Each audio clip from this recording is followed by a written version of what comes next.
சிம்மராசி அன்பர்களுக்கு பார்த்தீங்கன்னா, இந்த முத்து படத்தில் ரஜினி சார் வந்து பார்த்தீங்கன்னா, எல்லாத்துக்கும் தானம் கொடுத்துக்கிட்டே இருப்பார். கடைசியில் திடீர்னு விடுகதையா அப்படின்னு போவார். அந்த மாதிரி சில நேரங்களில் அந்த மாதிரி மாறுறதுக்குண்டான வாய்ப்புகள் நிறையா இருக்குது. எல்லாம் இருந்தும் ஒன்றும் இல்லாத மாதிரி இருக்கக்கூடிய ஒரு மனோபாவங்கள் இருந்துருக்கும். சுற்றிலும் எல்லாம் இருக்கும், ஆனால் எனக்கு எதுவுமே பிடிக்கல அப்படின்னு சொல்லுவாங்க. 16 வகையில் எல்லாம் இருக்கும், ஆனால் எதுவுமே சாப்பிட பிடிக்கல, என்ன பண்ணுறது அப்படிங்கிற மாதிரி ஒரு எண்ணங்கள் இருக்கும். பிகாஸ் ஆஃப் லக்னத்தில் கேது இருக்கங்காட்டி. அதே மாதிரி பார்த்துட்டிங்க அப்படின்னு சொன்னால் இவர்களுக்கு தடை பெற்று அந்த காரியத்தில் வெற்றி பெறுவாங்க. திடீர் பணவரவுகள்லாம் ஏற்படுத்தி கொடுக்கும்.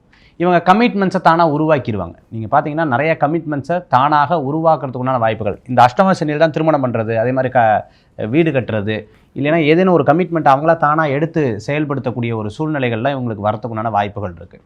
அதுலேயும் 12ஆம் இடத்துல குரு பகவான் வர ஜூன் மாதத்துக்கு மேலே வரங்காட்டி இது ஒரு பிரயோஜனமான ஒரு பலன்களாக மாற்றலாம். அதில் வந்து நம்ம இன்வெஸ்ட்மெண்ட் பண்ணும்போது அது ஒரு நல்ல பலன்களாக மாறக்கூடிய வாய்ப்புகள் நிறையா இருந்துருக்கிறத நம்மளால் பார்க்க முடியுது. அதே சமயத்தில் தேவையில்லாத நட்பு கேடா விளையும்னு சொல்லுவாங்க. தேவையில்லாத நட்புகளை வந்து இது பண்ணக்கூடாது. நட்புகள் சொல்லி வேலையில் இருந்தாங்க அப்படின்னு சொன்னால் அவங்களுக்கு ஒரு பெரிய பாதிப்பு வரும். கடைசியில் கவுண்டமணி சார் வந்து இந்த கடலில் கப்பல் தள்ளி என்ன வேலைன்னா இறங்கி நீ தான் தள்ளணுன்னுவாங்க. அந்த மாதிரி கதையாக போயிடும். அதில் ரொம்ப கவனம் என்பது தேவை.